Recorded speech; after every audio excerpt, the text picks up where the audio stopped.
तमाम भोजपुरी श्रोता समाज भैया का कानून सब कोई के प्रणाम करो तनी। हम भोजपुरी गायक रंजय राजधानी और यही बहुत दिन पहले पवन गुरु जी एगो गीत गौले रहनी। ये बार हमरो मड़ई आई एगो छोटी सी कोशिश करो तनी थोड़ा सा गावा करी। पतझड़ आई मध ऋतु आई पीऊ नई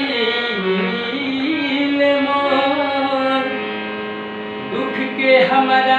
बड़ुए नहीं पवनो रे आछू जोगी के मारल भोग के जारल जोगी के मारल भोग के जारल बानी रे चित चोर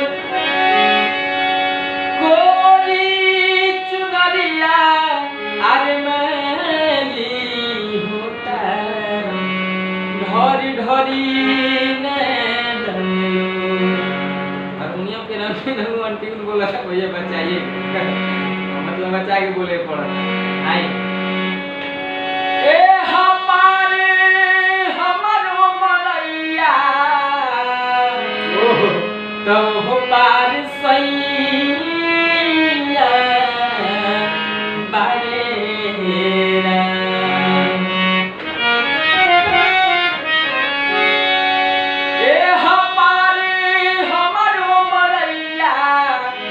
तो पार सैया बारेरा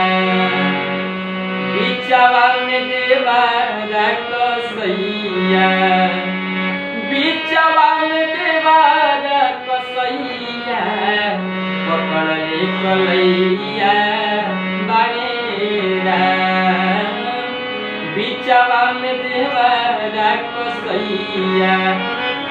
बिचवा में देवारा कसैया पकड़ ले कलैया बारेरा। आगे सुन सुन पिया नीर गैया सुन सुन पिया नीर गैया पिया नीर गैया पिया नीर गैया सुन सुन पिया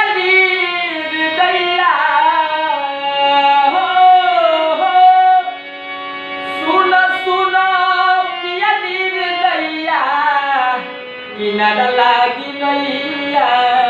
भेजे मेरा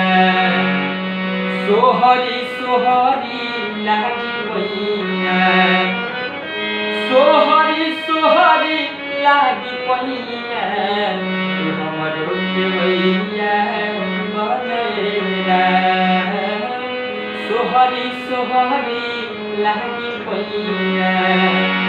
सोहरी सोहरी लागी पैया तू हमरो खेवैया बनेरा। प्रणाम सभी कोई के फिर से